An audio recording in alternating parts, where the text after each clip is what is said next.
2 दिन का आयोजन हम आप सबके बीच लेकर आए हैं। लोक बाग नाट्य संस्था है, पटना की नाट्य संस्था है। लोक बाग नाट्य महोत्सव के नाम से 2 दिनों का आयोजन है। आज प्रथम दिन है और कल इसका दूसरा दिन होगा। आज हम देखेंगे अगेय देश के बहुत बड़े नाम है अगेय जो है सच्चिदानंद सच्चिदानंद हीरानंद वात्स्यायन अगेय के नाम से जानते हैं। तो उनकी लिखी हुई कहानी है शरणदाता, उसको नाट्य रूपांतरण किया है हम सब के बीच हमारे साथी विवेक कुमार जी ने। और वो जो पूरी कहानी है, जो 1947 में देश जब बंटता है, बंटने के बाद में जो बंटवारा होता है धर्म के आधार पर, जो लोग जाते हैं पाकिस्तान, वहाँ जो हिंदू बच जाते हैं, कुछ स्वेच्छा से रहते हैं कि हम वही रहेंगे, और यहाँ जो मुस्लिम हैं तो स्वेच्छा से रह ही रहे हैं।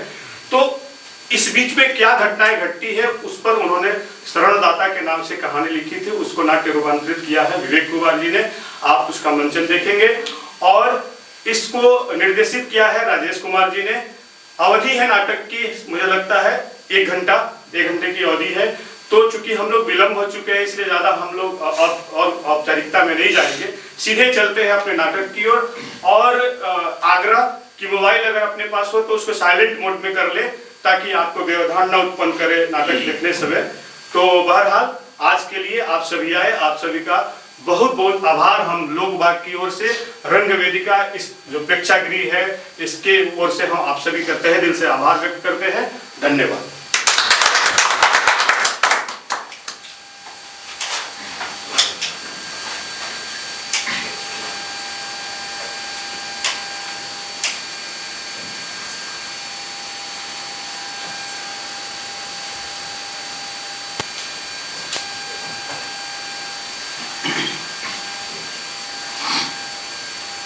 आदाब, ये रेडियो लाहौर है। अब आप सुनेंगे आज के खबरात। मुल्क में अमन और भाईचारा की अपील। पूरा लाहौर दंगे की आग में जल रहा है। हिंदू और मुसलमान कौम के बीच दंगा जारी है। बापू, नेहरू और मोहम्मद अली जिन्ना साहब ने आवाम से ये अपील की है कि वे अफवाहों पे गौर न करें, बेवजह अपने घरों से बाहर ना निकलें, और साथ ही उन्होंने अमन और भाईचारा बनाए रखने की अपील की है। आप सभी से गुजारिश है कि मेजॉरिटी हैं तो अपनी माइनॉरिटी की हिफाजत जरूर करें। शुक्रिया, खुदा हाफिज।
ये सपने नींद को तोड़ कर रख देते हैं। ये सपने अरे कितने मुश्किल से, कितना करवट बदलने के बाद आती है ये नींद, और ये जालिम सपने अरे 1 मिनट में उसे खत्म कर देते हैं।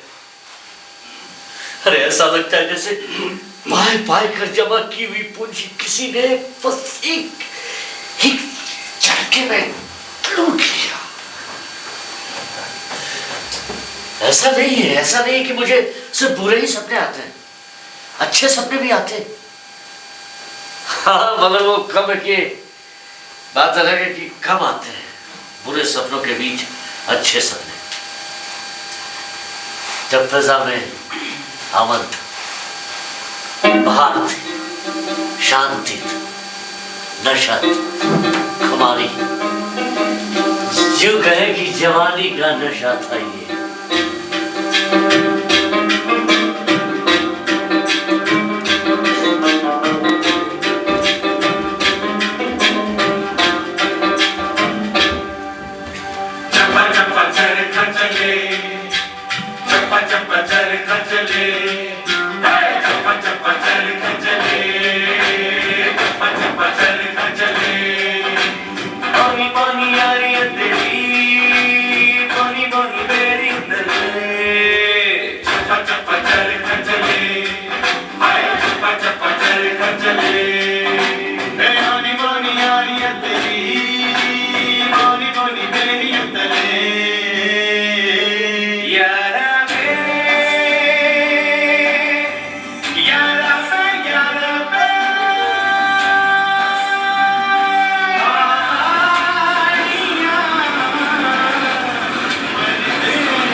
गोविंद लाल जी लोग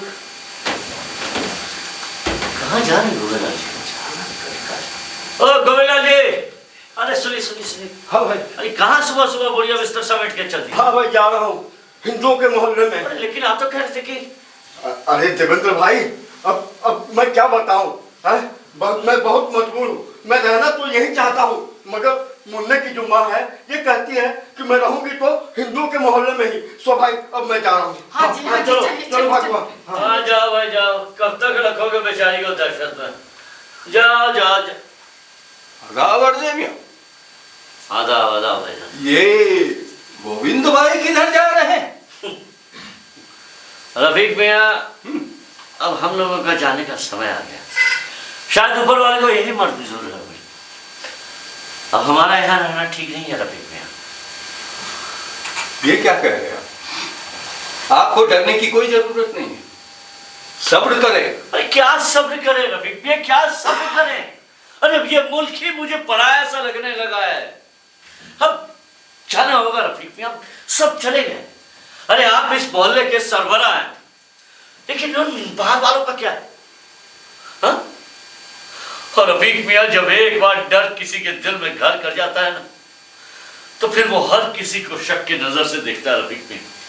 अरे आप देख नहीं रहे कि अपने मोहल्ले में कैसी कैसी वारदातें हो रही हैं? मैं सब देख रहा हूं मियाँ।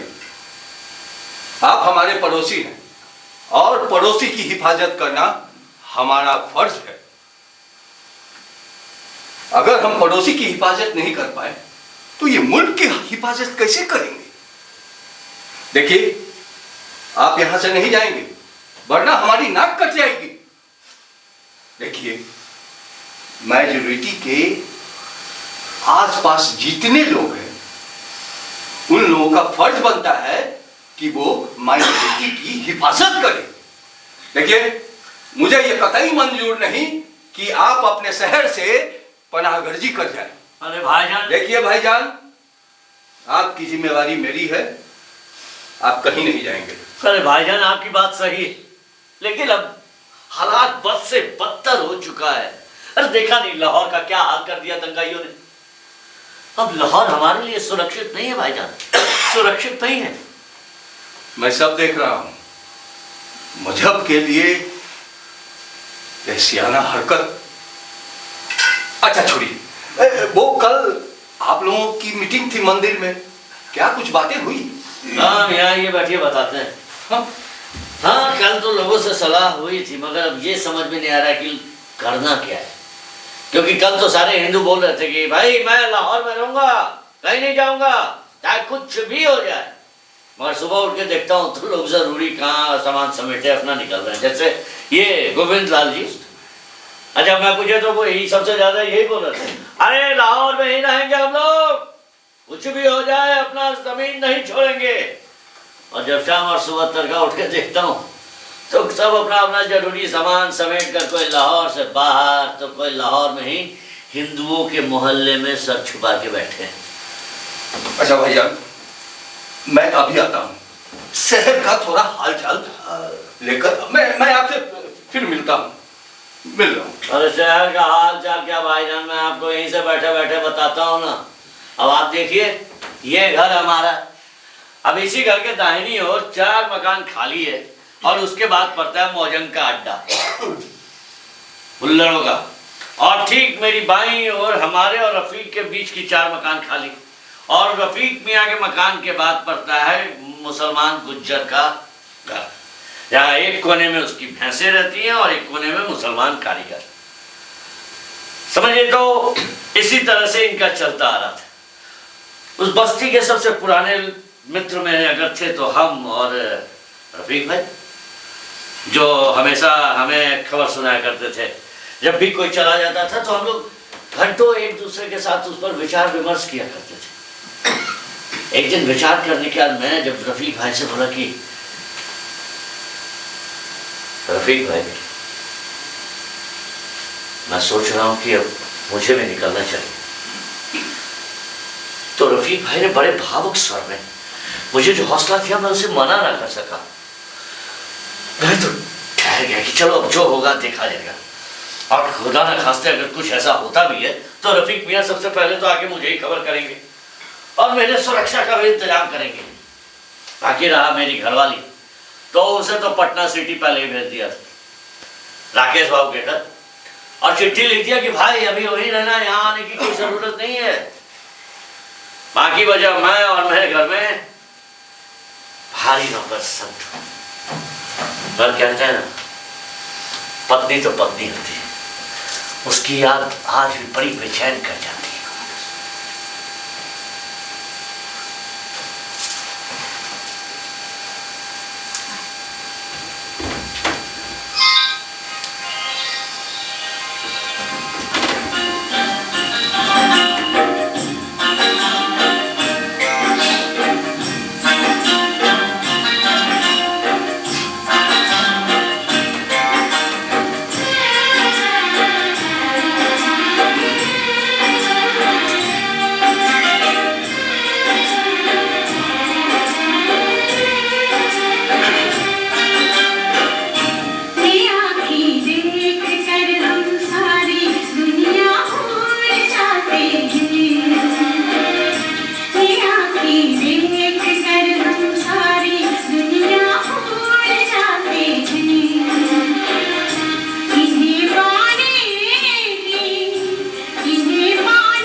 झुके पेचों को कम कर दो, तुम अपनी महकी महकी जुल्फ के पेचों को कम कर दो। मुसाफिर इनमें घिर कर अपना रास्ता भूल जाते हैं। ये आँखें देख कर हम सारी दुनिया भूल जाते हैं।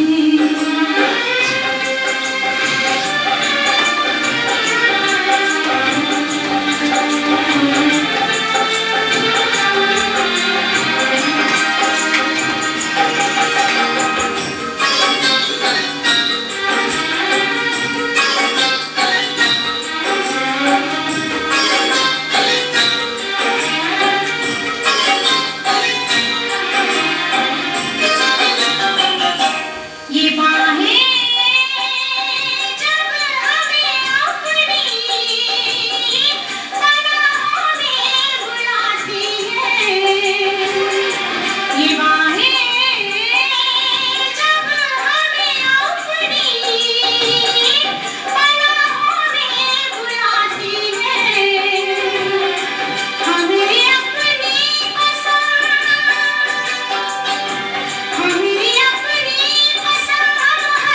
सहारा भूल जाते हैं।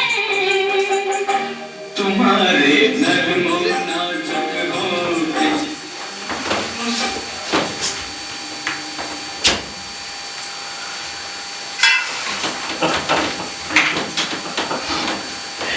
संतो, संतो एक चाय लाना। आप पानी भी ले आ भाई। संतो, संतो। अरे संतोष चला गया? हाँ, वो तो सुबह सुबह ही निकल गया। कौन, मेरा नौकर? हाँ हाँ, आपका नौकर। पता नहीं। वो भी भाग गया। ये सिलसिला भी ज्यादा दिन तक न चला, 4 दिन बाद ही भागा वो।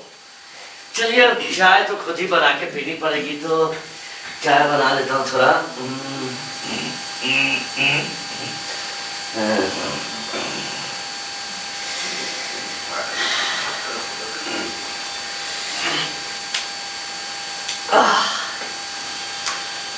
सुबह सुबह उसके हाथों की चाय की आदत लग गई थी।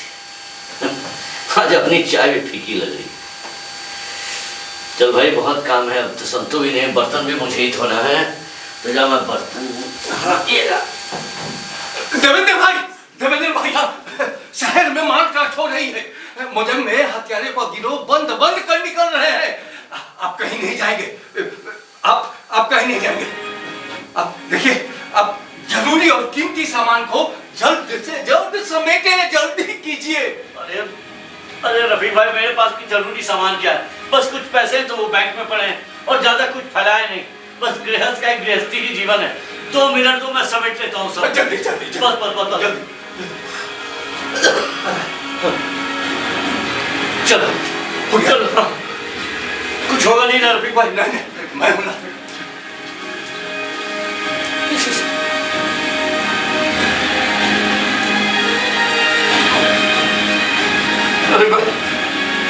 रफीक भाई वो देखो, वो लोग मेरे घर का ताला तोड़ रहे हैं। रफीक भाई, वो लोग घुस गए मेरे घर में, मेरे घर को लूट रहे हैं। रफीक भाई बचा लो, रफीक भाई मेरे घर को बचा लो। रफीक भाई बचा लो, रफीक भाई लोग हाथ लगा दिया मेरे घर को। रफीक भाई बचा लो, मैं सब कुछ देख रहा हूँ, बचा लो मेरे घर को। रफीक भाई, मजहब के नाम पर ऐसी दहशत वर्दी, या अल्लाह, रहम मालिक, रहम।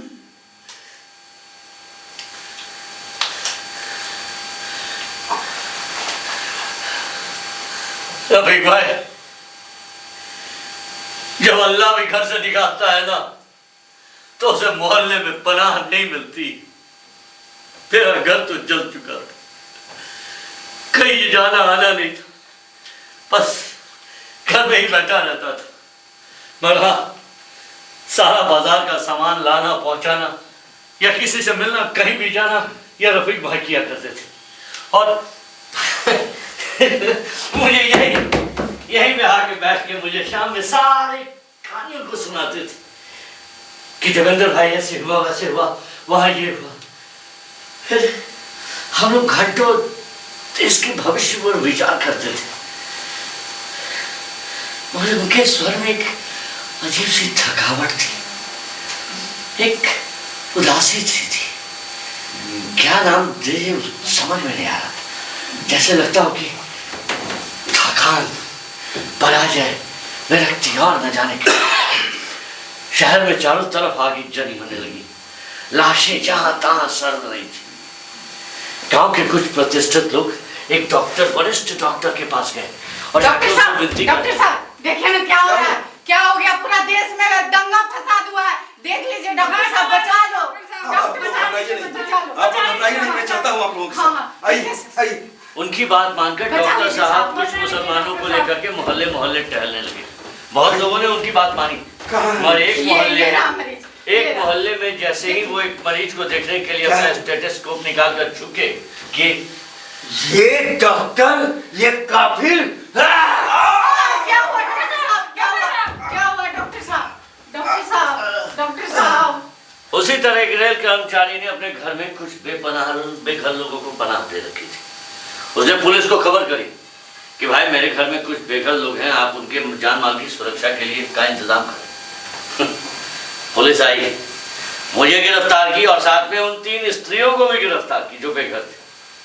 ले जाकर उन्हें 4 दिन तक थाने में रखा, उसके बाद छोड़ दिया। और हाँ, बंदोबस्ती के नाम पे उसके साथ एक पुलिसकर्मी लगा दिया जो पुलिस स्टेशन से महज 50 कदम की दूरी पर।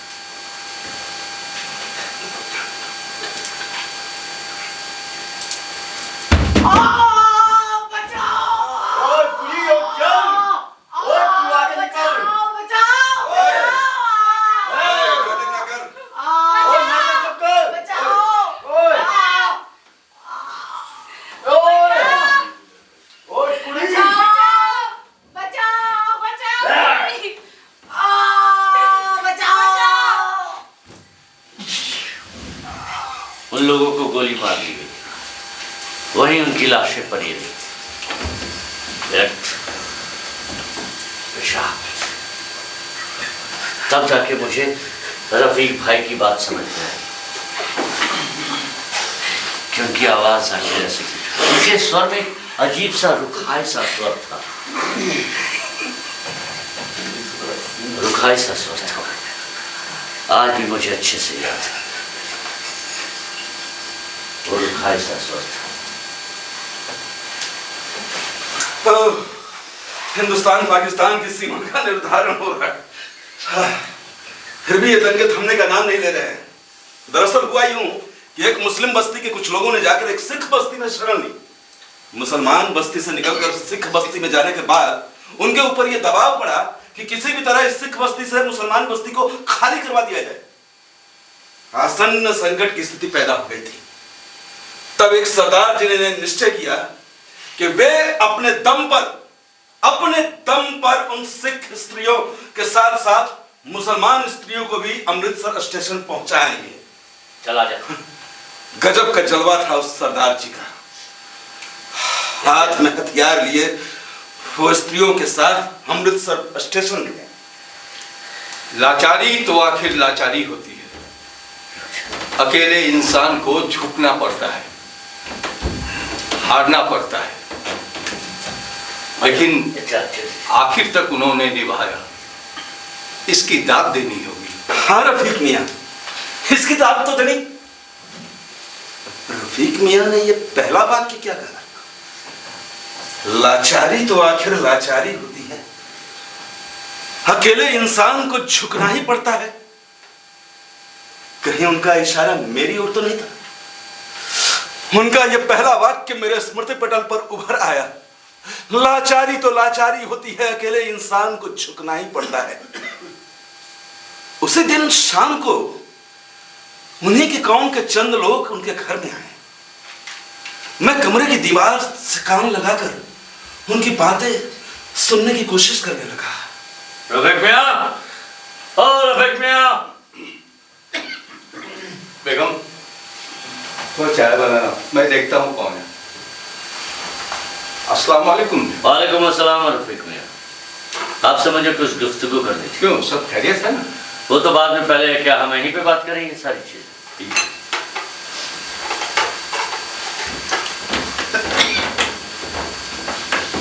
कहा जाए?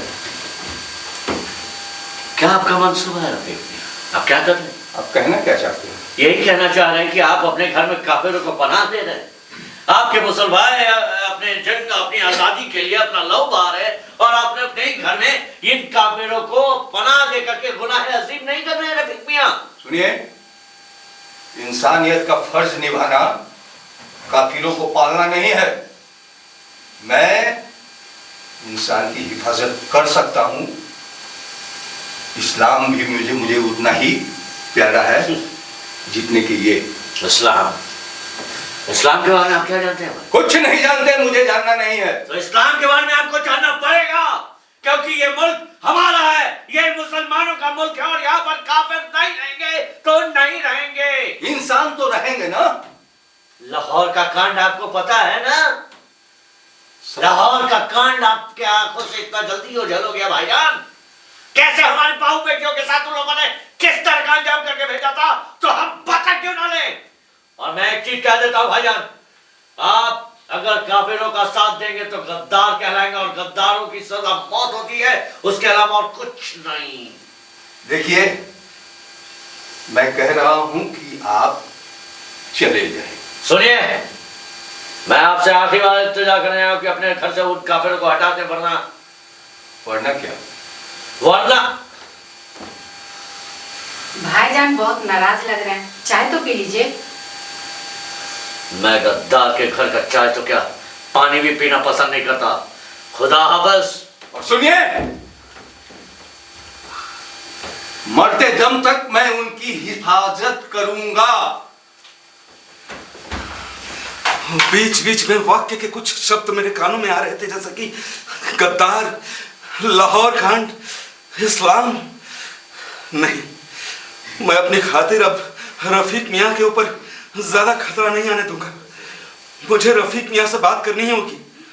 मैंने रफीक मियां को बुलाया। रफीक मियां, रफीक मियां, ये क्या थे? कौन थे ये लोग? गुंडे थे। खैरियत तो है? धमकियां दे रहे थे। धमकियां? कैसे धमकियां? अरे भाई, धमकियां भी कोई धमकी होती है? गुंडे हैं, रफीक मियां, इनका काम है गुंडई करना। रफीक मियां, देखिए, मैं अपने खातिर अब आपको और अधिक खतरा मोल लेने नहीं दूंगा। आप मेरी खातिर अपने परिवार के ऊपर जोखिम क्यों डाल रहे हैं? देखिए रफीक, देखिए देवेंद्र भाई। नहीं रफीक मियां, मुझे पूरा कह लेने दीजिए। आपने अब तक जो कुछ किया, बहुत किया, मैं उसके लिए शुक्रगुजार हूं। अब मुझे जाने दीजिए। देवेंद्र भाई, हम ही ने आपको यहाँ रोका है, और ये मेरी जिम्मेदारी बनती है कि मैं आपको सही सलामत रखूं। देखिए, पड़ोस में मेरे एक मुसलमान दोस्त हैं। मैं उनके यहाँ आपका सारा प्रबंध कर दिया हूं। उनके यहाँ रहने में कोई तकलीफ नहीं होगी। हाँ, थोड़ी बहुत तकलीफ हो सकती है, लेकिन जान की हिफाजत रहेगी, यह मेरी गारंटी है। आप चले। आपके मुसलमान दोस्त? वैसे भी मेरा यहाँ है क्या जो समेटूं? रफीक मियां, आप अपने आपका ये एहसान मैं जिंदगी भर नहीं भूलूंगा। आप चले। चलिए। देखिए, पुलिस वाली बात जो है वो अलग तवज्जो देने वाली बात है। रफीक मियां, मुझे पुलिस वालों से बहुत डर लगता है। रफीक मियां, आपको डरने की आवश्यकता नहीं। एक बार आपने ही कहा था कि वैसे तो पुलिस वाले का घर महफूज होता है, लेकिन सारे आफत का कारण भी तो वही पुलिस वाले का घर ही होता है। ये आपने ही कहा था रफीक मियां। हाँ। कहा था ना? हाँ। तो वहां कहीं खतरा की बात तो नहीं? आप चले, आप आए मेरे साथ आए।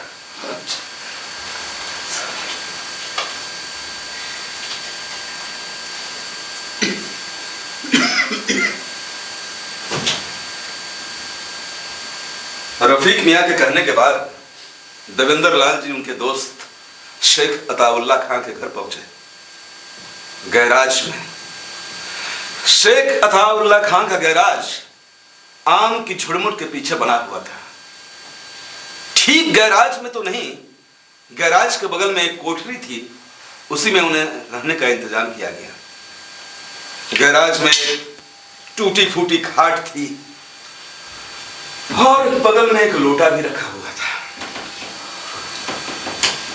गैराज के बाहर कोई खिड़की नहीं थी।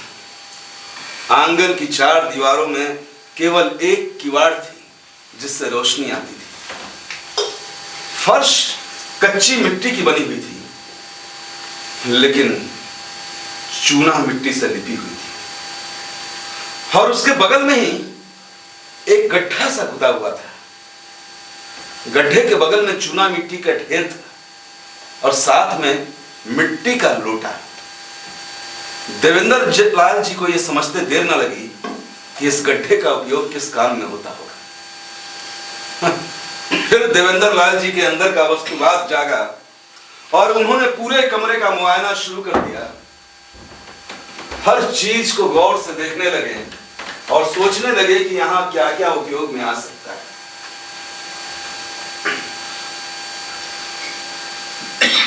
कमरे में थोड़ी बदबू है, फिर रहते रहते चली जाएगी।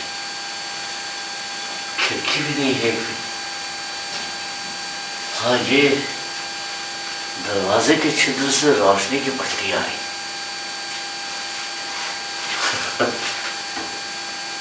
अगर कुछ किताबें होती तो शायद पढ़ भी सकता था, पर यहाँ किताबें कहाँ। अरे अंग्रेजों के समय जब जेल में बंद हुआ करते थे ना हम लोग, तो वहाँ पशु पक्षी जानवर सबसे दोस्ती होती थी। यहाँ तक कि वहाँ के सिपाही जी भी हम लोग को कभी कभी दे दिया करते थे। मतलब क्या है कि ये बंद कमरा है, चारों तरफ एकदम अंधेरा, बदबू, और देखिए मकड़ा, छिपकली, और यहाँ तक कि लगता है इन्हीं मच्छरों के साथ दोस्ती करनी पड़ेगी।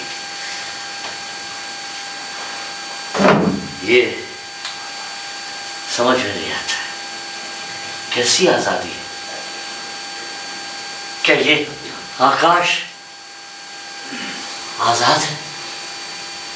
क्या ये आजादी की आकाश है? क्या इसी के लिए भाइयों ने भाइयों को वीराने में कैद कर रखा है? अरे मैं तो आजादी की लड़ाई को रोकना चाहता हूं।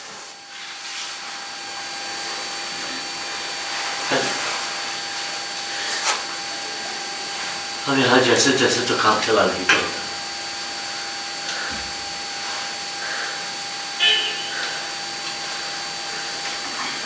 अरे ये क्या? आज आज आज आज आज आज आज आज आज आज आज आज आज आज आज आज अरे अरे आजा आजा आजा आजा आजा कहाँ चले? तू ही तो मेरे काज की साथी है। अब हम दोनों अच्छे दोस्त बन गए, ठीक है? चल, अब हम भी थक गए, थोड़ा सोने जाते। धूपेन धापयामा लाल चंदन रक्त चंदन। देवेंद्र लाल जी ने आजादी के आकाश को देखा और आजादी के आकाश को देखते हुए उनके मुख से बस यही स्वर निकला, धूपेन धापयामा लाल चंदन रक्त चंदन। बिल्ली से अब उनकी दोस्ती हो चुकी थी। बिल्ली जहां होती है वहां कोई अकेलापन नहीं होता है।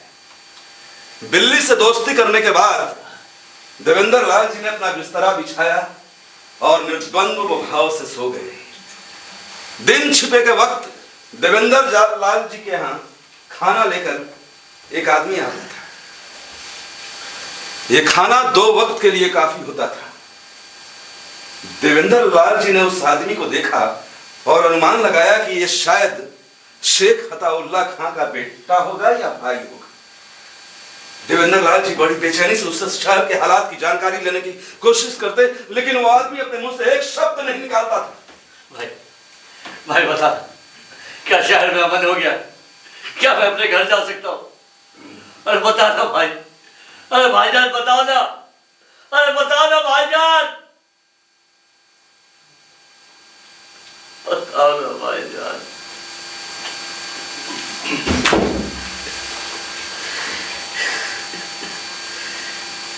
देवेंद्र लाल जी का जीवन इसी तरह कट रहा था। बिल्ली अक्सर आती और उनसे बातें करती। इस बीच देवेंद्र लाल जी कभी कभी कबूतर के झुंड देखते, कभी कंकड़ों से खेलते। जब कुछ समझ में नहीं आता तो अपने शरीर की वर्जिश करने लगते। उनका मानना था कि कम से कम इसी बीच अपने बदन पे तो कुछ काम किया जाए। और जब सब कुछ से बोर हो जाते तो वे अपने ताश की गड्डी को निकालते और अनमने भाव से पूरे फर्श पर बिखेर देते। ताश का ये कौन सा खेल खेलना चाहते थे वे खुद नहीं समझ पा रहे थे। बीच बीच में कुछ कुछ आवाजें आती, जैसे कि एक मर्दानी भारी आवाज। अरे सुजा बिटिया, जरा ऊपर देवेंद्र लाल जी आवाज सुनते भेजा बेटी। और अनुमान लगाते कि ये शेख साहब की बेटी की आवाज हो। जी अम्मी। ये शेख साहब की पत्नी और ये कोयल सी आवाज, ये मीठी सुर, ये शेख साहब की बेटी, क्या नाम था उसका? एक दिन छत से जब शेख साहब की बेटी फिजा अपने बाल सुखाते हुए गीत गा रही थी, तब देवेंद्र लाल जी बड़े गौर से उसे सुन रहे थे और उन्होंने उस आवाज के साथ ही रोमानी खिलवाड़ शुरू कर दिया।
फिजा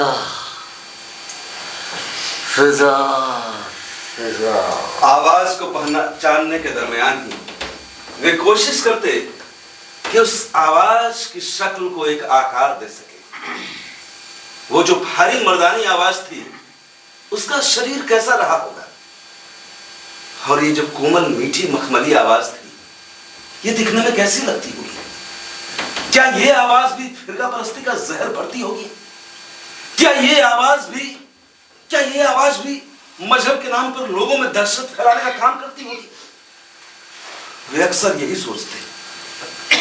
खाना जब आता तो वो ये पहचानने की कोशिश करते कि खाने में ये फला सी चीज किसने बनाई होगी, जैसे कि ये दाल किसने बनाई होगी। ये दाल किसने बनाई, ये रोटी न जाने किसके हाथों से बनी। और जिंदा रहने के लिए तो खाना पड़ेगा। खैर पहले गिन लेता हूँ। 1 2 3। सादा कागज, किसी ने मजाक किया मेरे साथ। शायद कुछ ऐसी चीजें लिखी हैं जो मैं ना पढ़ पा रहा हूं। रोशनी में देखता हूं।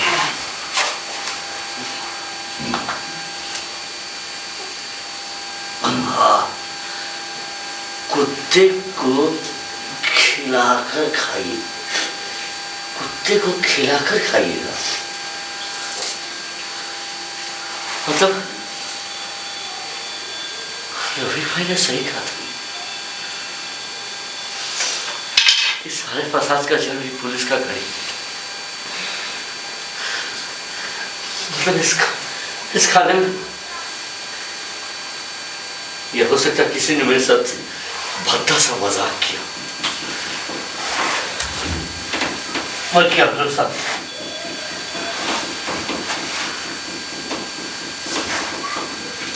आजा, देख जैसा रफीक, जैसा शेख ने मेरे साथ किया ना, मैं तेरे साथ नहीं करना चाहता। अरे जैसे मैं शेख का मेहमान, तू मेरा मेहमान। आज मैं तुझे खिलाऊंगा अपने हाथ से, खा ले, खीर खा, खीर खा।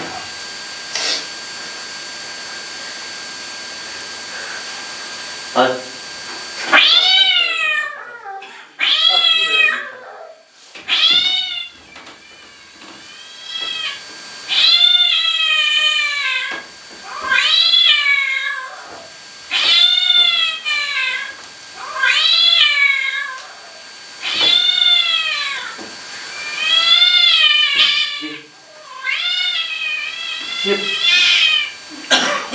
बिल्ली की बेचारी,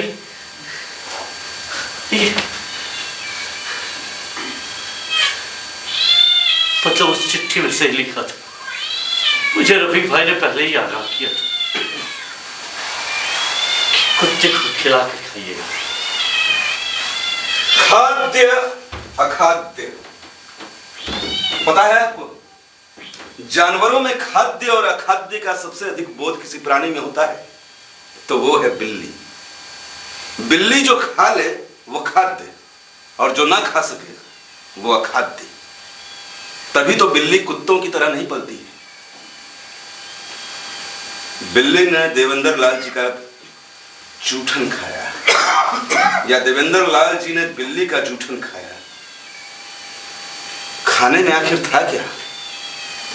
बिल्ली आंगन की दीवार को फांद कर ऊपर चढ़ी, उसकी गुस्से की आवाज अपने आप से लड़ने वाली आवाज में बदल चुकी थी। अपने आप से लड़ने वाली आवाज दर्द की कराह में बदल चुकी थी, फिर एक करुण रियाहट में बदल चुकी थी, फिर एक दर्दनाक चीख, फिर एक लंबी चुप हो जाने वाली सांस में बदल गई। शेख अताउल्ला खां के घर में देवेंद्र लाल जी का सबसे अच्छा दोस्त, सबसे अच्छी साथी बिल्ली ढेर हो चुकी थी। वाह रे आजादी, एक ने घर में रखा तो घर से निकाला, और दूसरे ने अपने घर में रखा तो जहर दिया। क्या ये आजादी? क्या इसी के लिए मुसलमान भाई एक दूसरे को अपने काबिल बन करके उन्हें तन्हाइयों में कैद कर रहे हैं? नहीं, अब यहाँ रहना मेरा ठीक है। अब मैं यहाँ से चला जाऊंगा। अब यहाँ रहना मेरा ठीक है। मैं क्या करूँ?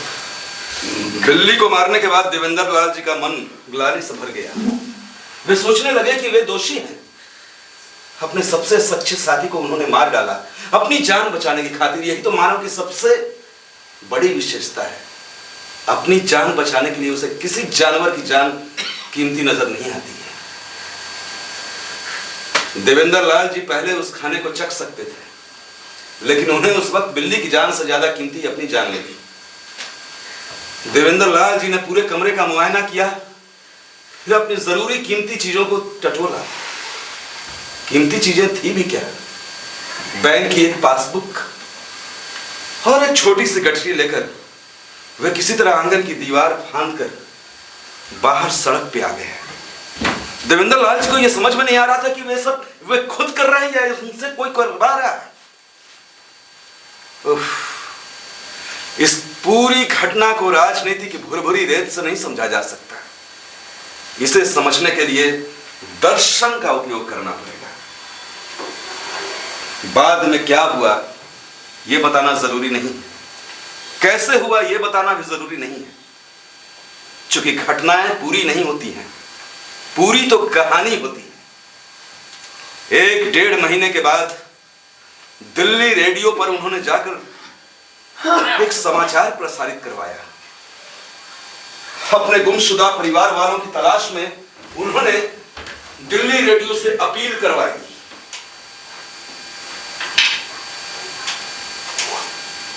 हेलो, नमस्कार। ये आकाशवाणी का केंद्र है नई दिल्ली। एक जरूरी सूचना गुमशुदा व्यक्तियों के लिए। पाकिस्तान से आए शरणार्थी देवेंद्र लाल जी का परिवार कहीं गुम है। नाक नक्श की जानकारी इस तरह से है: गोरा चेहरा, दुबला शरीर, चेहरे के ऊपर तिल का निशान। यदि आप ये सूचना दिल्ली केंद्र से सुन पा रहे हैं तो तुरंत ही शरणार्थी केंद्र यानी कि रिफ्यूजी कॉलोनी न्यू दिल्ली में संपर्क करें। पता है Devendra Lal ji, B/112, refugee colony new Delhi. आपसे गुजारिश है कि यदि आप ऐसी किसी महिला को जानती हो या जानते हो तो दिल्ली के आकाशवाणी केंद्र से संपर्क करें या इस पते पे संपर्क करें। धन्यवाद।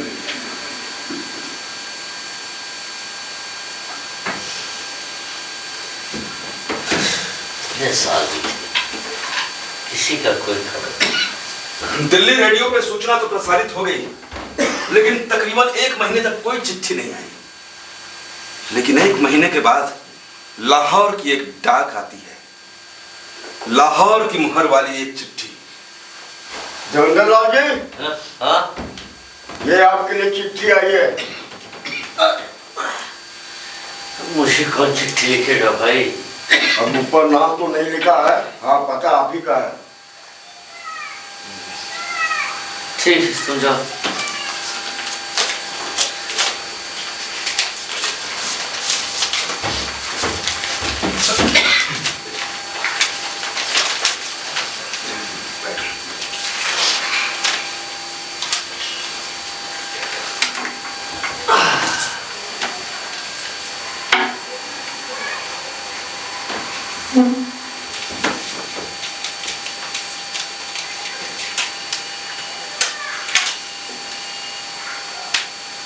चश्मा कहाँ गया? चश्मा कहाँ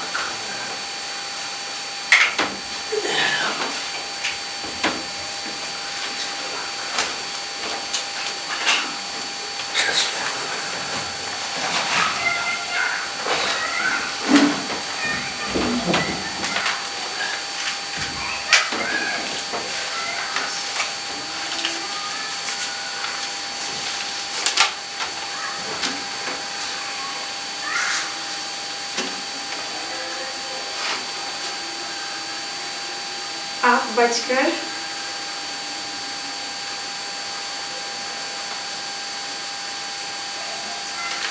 चले गए।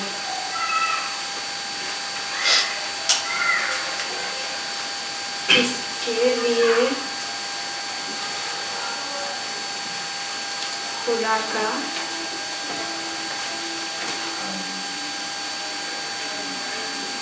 लाख लाख शुक्र है।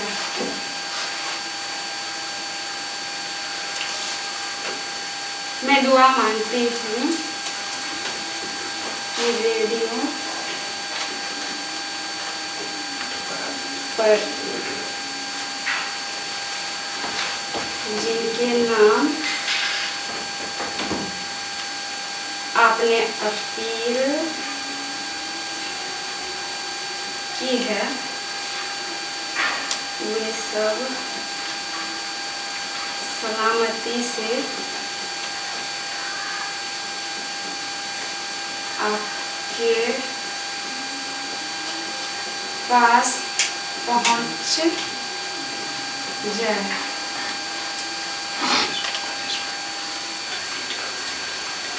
अबू ने जो किया वो सही नहीं किया या करना चाहा, उसके लिए मैं माफी मांगती हूँ माफी और यह भी याद दिलाती हूँ कि उसकी काट मैंने ही कर दी थी। आसान नहीं जाता थी, मेरा कोई एहसान आप पर नहीं है। अरे मैं जिंदा हूँ पगली तो बस तेरी ही वजह से, तेरा ही तो एहसान है मुझ पे। सिर्फ यह इंतजार करती हूँ कि आपके मुल्क में अक़लियत का कोई मजलूम हो तो याद कर लीजिएगा। इसलिए नहीं कि वह मुसलमान है, इसलिए कि आप इंसान हैं। खुदा हाफिज। खुदा हाफिज।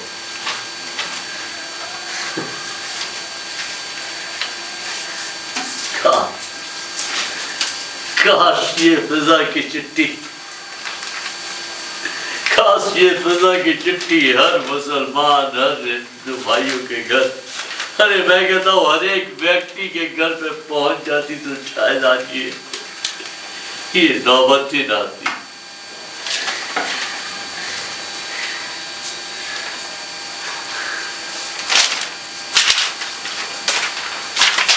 देवेंद्र लाल जी ने चिट्ठी को चिंदी करके ऊपर हवा में उछाल दिया और उनके मन में यह ख्याल आया कि फिजा की ये चिट्ठी काश हर हिंदू, हर मुस्लिम, हर सिख, हर ईसाई, हर इंसान के घर में पहुंच जाए। फिर देवेंद्र लाल जी के कानों में वह शेख की भारी आवाज गूंज उठी, फिजा बेटी। और फिर गूंज उठा पूरे वातावरण में फिजा का गाया हुआ वो गीत, लब पे आती है दुआ मेरी तमन्ना बनके,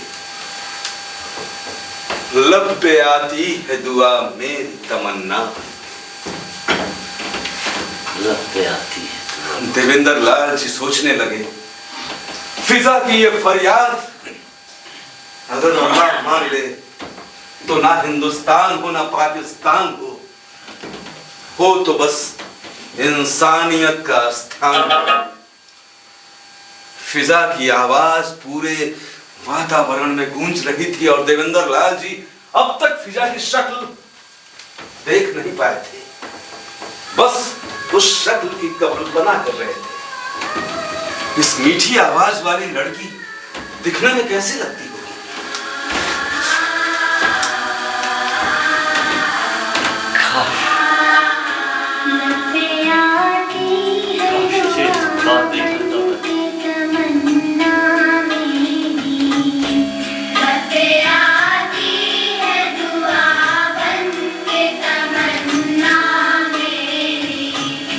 जिंदगी शम्मा की सूरत हो खुदाया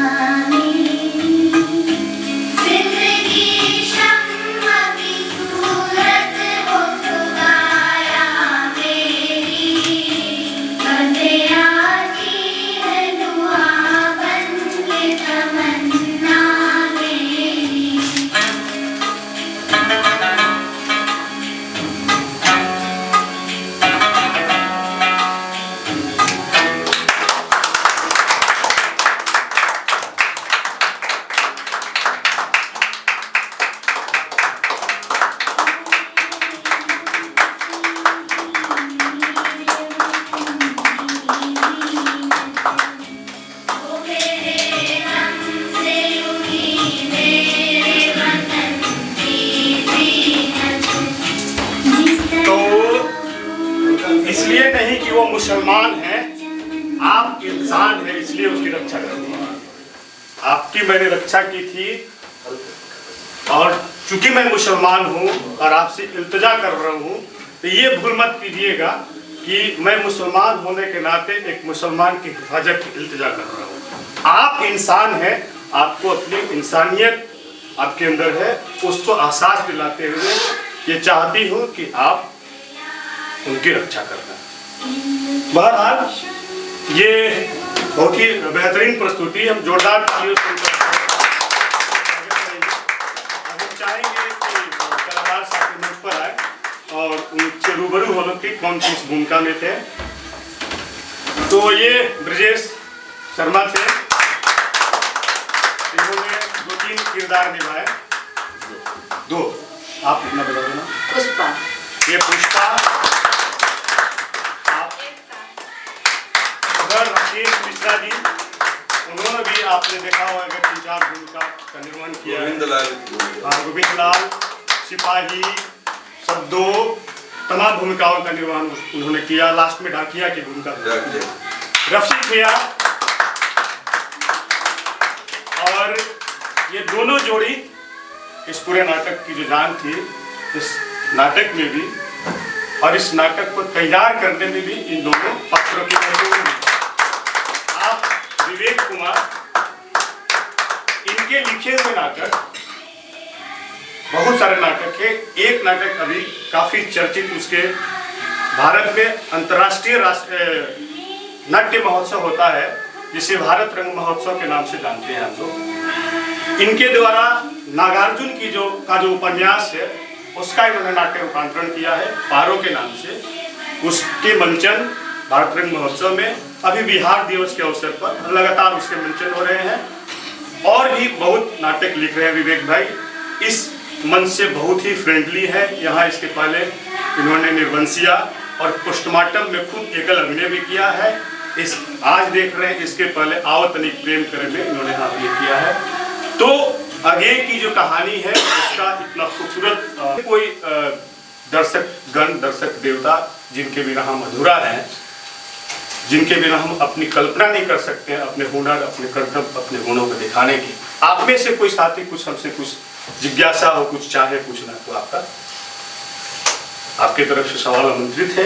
एक तिरिच वाला नाटक में हम विवेक बाबू का देखे भी हैं जी, एकल भूमिका में जी गजब का अभिनय किया है। 30-20 मंच पर उन्होंने किया। धन्यवाद। तो लगातार अभिनेता के तौर पर, साथ ही साथ एक नाटककार के तौर पर बहुत सक्रिय हैं, अच्छे नाटक लिख रहे हैं कहानियों को लेकर के। तो और कुछ हो तो, या आप हम में से किसी को कुछ अगर कुछ बात कहनी हो तो हम कुछ कह सकते हैं, तो ठीक। मैं ये आप लोगों से कहना चाहूँगा कि इस नाटक को, इस कहानी को चुनने के पीछे मकसद क्या था। क्योंकि कहानी का चुनाव तो सबसे पहले निर्देशक ही करता है। तो निर्देशक पप्पू जी ने, राजेश जी ने इस कहानी को चुना।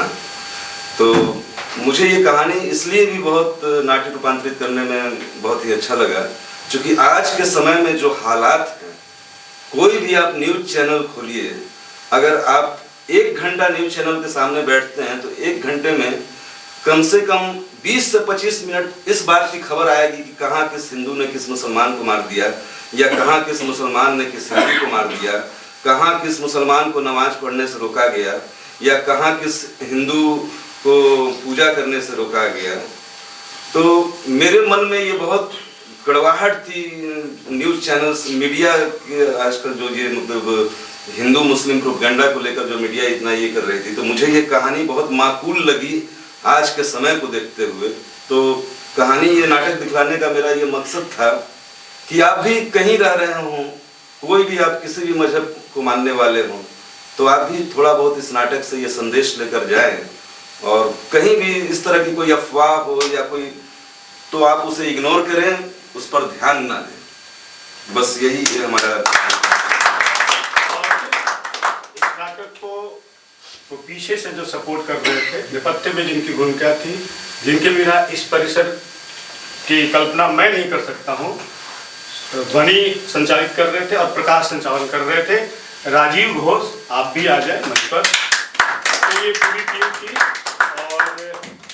कम समय में हम लोगों ने यहाँ आयोजन को वो करना सुनिश्चित किया कि करेंगे। बिहार दिवस को लेकर के हम सबकी व्यस्तता थी। तो ये, और जैसा विवेक भाई ने कहा, एक दो लाइन अगर आपकी इजाजत तो मैं इसको आगे बढ़ाता हूँ। ये आप इसको प्रतीकात्मक मान लें, शायद उसको और राजनीति से हट के देखें। धर्म इस इंसान की बात हो रही थी, लेकिन धर्म भी सत्ता पर जो लोग हैं, जो सत्ताधीश है, उनका एक टूल है हमको डिवाइड एंड रूल के लिए। और इसको अंग्रेजों ने किया। आज जो हमारे देश में जो सत्ता है, जो 75-76 साल से जो सत्ताएं चल रही है, देखेंगे नाम सिर्फ बदल रहा है, पार्टी का नाम बदल रहा है, चेहरे बदल रहे हैं, कमोबेश डिवाइड एंड रूल की नीति दिन प्रतिदिन बहुत खराब स्थिति में पहुंच रही है। तो ये प्रतीकात्मक है। इसको आप आज की जो एक सरकार की नीति आई है, यूजीसी को लेकर के जो सरकार ने एक, कोई जरूरत नहीं थी, समाज में किसी की मांग नहीं थी कि यूजीसी को लेकर के एक नया कानून बनाया जाए, लेकिन ये सत्ताधीश इनको हिंदू और धर्म से पेट भर गया था। तो अब ये चाह रहे थे कौन सा ऐसा टूल्स खींचे हमको बांटे। लेकिन इस पूरे इस नाटक की एक जो पंक्ति मुझे इसलिए नहीं कि आप मुसलमान हैं, मुसलमान की रक्षा कीजिए, इसलिए कि मैं जानता हूं कि आप इंसान हैं, इसलिए हम सभी जानते हैं हम सभी इंसान हैं। तो इंसान के नाते सबसे पहला फर्ज है मनुष्य के नाते मनुष्यता का बचाव करना। तो ये इसलिए भी नाटक इसलिए भी प्रासंगिक है ये रचना, और इस तरह की रचनाएं हमेशा प्रासंगिक होती रहेगी। और ये दायित्व जो होता है साहित्य का, कला का और संस्कृति का, हम लोग अपने दायित्व में जितना भी हो सकता है करते हैं। और ये सब करते किसके लिए? आपके लिए। हम भी आपके हिस्से में हैं और आप भी हमारे हिस्से में, ताकि हम आपको किए तो आपके अंदर जाए और जरा सा भी इसको सोच सके, मंथन कर सके, तो हम सब। बहरहाल कल हम आते हैं। कल का जो नाटक है एकल अभिनय है। रवि वर्मा उस नाटक को प्रस्तुत करेंगे आपके सामने। विहग कुमार के नाम से वो नाटक है, निरंकार देव की रचना है। उसका आप कल आए। आज विलंब हो गया तो वो मेरे कारण विलंब हुआ। मैं वो सिर्फ जल पर मैंने शेयर करने का नहीं चाहिए, लेकिन करना चाहिए। सिर्फ जल पर मैं नवरात्र कर रहा हूँ, पिछले 7वां दिन है। जल, और आप देखेंगे मेरे ऊर्जा में कोई कमी नहीं है। तो ये जो एक हमारी जो संस्कृति है, हमारे जो रिचुअल्स है, उनका अपने महत्व है, हम सभी जानते हैं। उसमें सबसे बड़ा रिचुअल्स हमारा जो छठ पर्व है। 4 दिन तक कैसे पूरा बिहार जो है जिस स्थिति में गिने चुने लोग रहते हैं, पूरा बिहार रहता है 4 दिन तक। तो इसलिए भी थोड़ा सा साधना भी था। फिर भी वो मैं क्षमा इसलिए मांग रहा हूँ, ये एक्सक्यूज मैं नहीं दे सकता कि उसके कारण यहाँ विलंब आया। एक और वजह था जो महत्वपूर्ण वजह था, कुछ लोग अचानक आ गए घर पर, कुछ घटना था उसको लेकर के, जिनको मैं इग्नोर नहीं कर पा रहा था। तो 6:10 पर आए और करते 7 बजे वहां से निकला, तो यहाँ पहुंचा हूँ। बहरहाल आप सभी का पुनः बहुत आभार, धन्यवाद। कल आए, धन्यवाद।